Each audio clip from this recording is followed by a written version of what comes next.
네, 여러분 반갑습니다. 오늘 하루도 이 말씀으로 시작하는 하루 되기를 원합니다.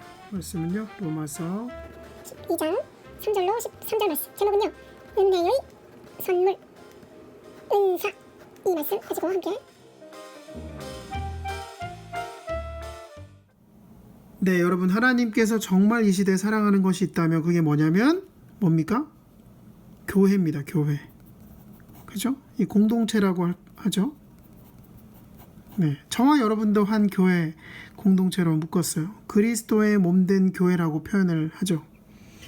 이 교회는요, 온갖 사람들이 있어요. 온갖 종류의 사람들이 어떤 이름으로 모인 공동체입니까? 바로 예수님의 이름으로 모인 가족 공동체다라고 할 수 있습니다.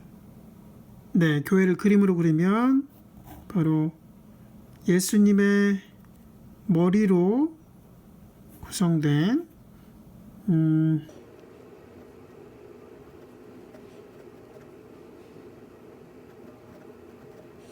예수님이 머리 되시고 예수님의 몸인 우리가 함께 모여서 교회 공동체를 이루는 거예요.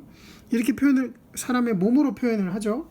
그러니까 이 교회를 구성하는 각각의 사람들, 그리스도의 몸 하나하나 지체가 모여서 교회를 이루는 거잖아요. 그죠? 저와 여러분도 이 예수님의 몸된 이 교회에서 한 지체를 담당하고 있는 것이죠. 각각 지체된 우리에게 이 사도 바울이 이야기하고 있습니다. 3절 읽겠습니다. 나는 내가 받은 은혜를 힘입어서 여러분 각 사람에게 말합니다. 여러분 스스로 마땅히 생각해야 하는 것 이상으로 생각하지 말고 하나님께서 각 사람에게 나누어 주신 믿음의 분량대로 분수에 맞게 생각하십시오. 각 사람에게 나누어 주신 믿음의 분량 그리고 분수에 맞게 생각하라 라고 얘기합니다. 여러분 분수에 맞게 그러니까 좀 그죠? 기분 나쁜가요? 그 쉬운 성경으로 찾아봤어요. 쉬운 성경에 이렇게 나옵니다. 냉철한 판단을 가지고 자신에 대해 생각하십시오. 그러니까 자신에 대해서 생각하십시오 라고 권면하고 있습니다. 온갖 종류의 사람이 많잖아요. 각각 기질이 다르고 자라온 배경, 환경도 달랐기 때문에 의견이 충돌하거나 자칫 싸움이 날 수도 있죠. 그러니까 나 자신에 대해서 아는 것, 그것이 중요한 것은요, 교회의 특성 때문이라는 거죠. 한번 더 볼까요? 4절. 한 몸에 많은 지체가 있으나 그 지체들이 다 같은 일을 하는 것은 아닙니다. 그죠? 이 한 몸에 다양한 역할을 하는 많은 지체들이 있어요. 그죠? 뭐 손도 있고 발도 있고 그죠? 그 지체들이 한 몸에 다 붙어 있지만 다 같은 일을 하는 것이 아니라는 거예요. 5절 이와 같이 우리도 여럿이지만 그리스도 안에서 한 몸을 이루고 있으며 각 사람은 서로 지체입니다. 그래요. 교회는요 바로 사람의 몸과 같다는 것입니다. 다양한 지체들이 있어요. 그러나 하나의 몸이라는 겁니다. 사람의 몸처럼 이 교회는요 다양한 역할을 가진 그리스도인으로 한 지체 역할을 감당한다는 것이죠. 예수님의 몸 이 교회를 구성하는 각 지체, 저와 여러분들의 다양한 역할이 있잖아요. 그 역할을 뭐라고 하냐면 바로 선물이라는 것입니다. 다른 말로 은사라고 표현할 수도 있죠. 이것은요 스스로 개발한 것이 아니에요. 하나님께서 은혜로 주셨다라고 표현하고 있죠. 우리 6절 볼까요? 하나님께서 우리에게 주신 은혜를 따라 우리는 저마다 다른 신령한 선물을 가지고 있습니다 라고 얘기했습니다. 그죠? 각각 우리에게 저마다 다른 신령한 하나님 주신 그 은혜를 따라 신령한 선물을 가지고 있다라는 겁니다. 그 은사가 뭔지 오늘 좀 얘기하고 그 은사를 어떤 마음으로 해야 되는지 좀 보도록 하지요. 자, 6절, 7절, 8절을 한 번에 다 읽어보죠. 6절 시작. 가령 그것이 예언이면 믿음의 정도에 맞게 예언할 것이요 섬기는 일이면 섬기는 일에 힘써야 합니다. 또 가르치는 사람이면 가르치는 일에, 권면하는 사람이면 권면하는 일에 힘쓸 것이요 나누어 주는 사람은 순수한 마음으로, 지도하는 사람은 열성으로, 자선을 베푸는 사람은 기쁜 마음으로 해야 합니다. 첫 번째는 뭡니까? 첫 번째는 예언의 은사입니다. 예언. 쭉 적어보죠. 두 번째는 뭐죠? 두 번째는 섬기는 일, 섬김. 세 번째는 가르치는 은사, 가르침. 네 번째는 권면하는 일. 다섯 번째는 나눔. 여섯 번째 지도하는 사람. 일곱 번째 자선을 베푸는 사람. 이렇게 얘기를 하고 있네요. 자, 먼저 첫 번째 예언의 은사 한번 볼까요? 예언. 알지 못하는 미래의 일들을 점치는 일입니까? 그것이 아니에요. 그것이 아니라 하나님의 말씀, 이 말씀을 잘 전하는 은사라는 겁니다. 믿음의 정도에 맞게 전달하라라는 거죠. 그러니까 하나님 말씀을 있는 그대로 전달해야 된다는 거죠. 믿음의 정도에 맞게 하나님의 말씀을 전하라. 자, 두 번째는 섬김이에요. 봉사라고 할 수 있죠. 봉사. 참 교회는 어디 가나 교회에서 말이 많아요. 그죠? 이렇게 해야 된다, 저렇게 해야 된다.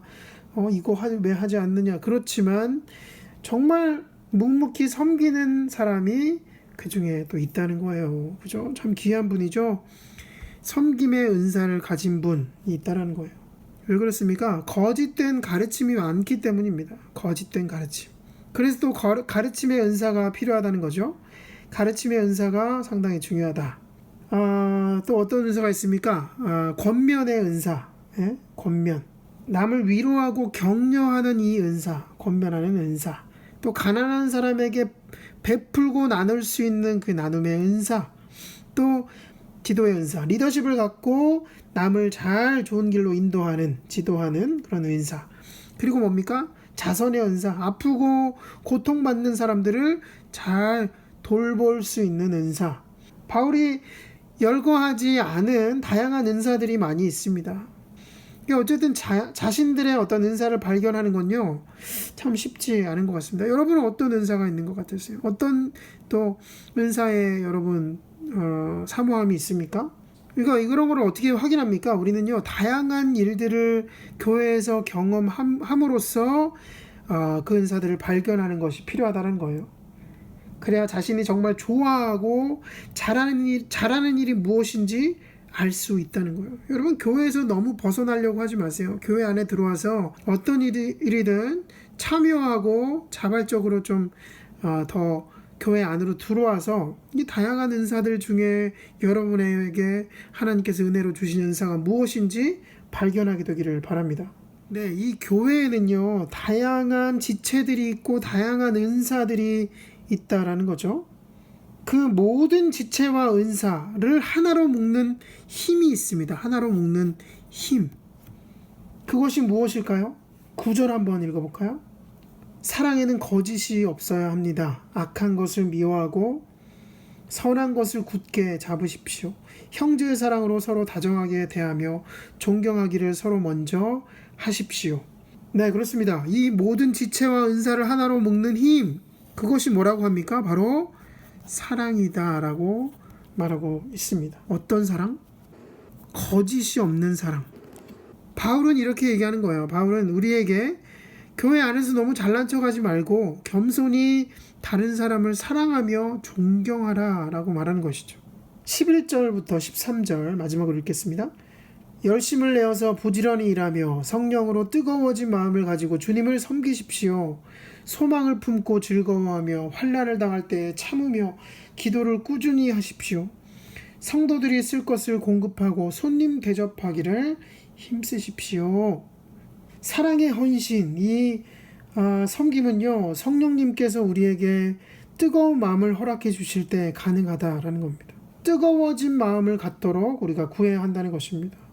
그리고 그 소망을 함께 갖고 갈 이 지체들, 형제 자매들이 있기 때문에 우리는요, 어떠한 일에도 힘을 낼 수 있다는 거죠. 믿음의 경주는 혼자 하는 게 아닙니다. 우리는요, 함께 환난과 시련을 이기고 소망을 가꾸고 기도함으로 나아가야 한다는 것이죠. 서로에게 필요한 것을 나눠주고 서로에게 쉼을 주어야 한다는 것이죠. 하나님이 우리에게 은사를 준 이유가 바로 그것이다 라는 것이죠. 사랑하는 여러분, 우리를 교회 공동체, 저와 여러분을 그리스도의 몸된 교회로 묶어 주셨습니다. 우리에게 정말 큰 힘이 되는 것, 우리 지체와 은사를 묶는 큰 힘은 바로 사랑이다라는 것을 여러분 잊지 않았으면 좋겠습니다. 서로 인정하고 이해하며 우리 공동체로 살아가는 저와 여러분 되었으면 좋겠습니다.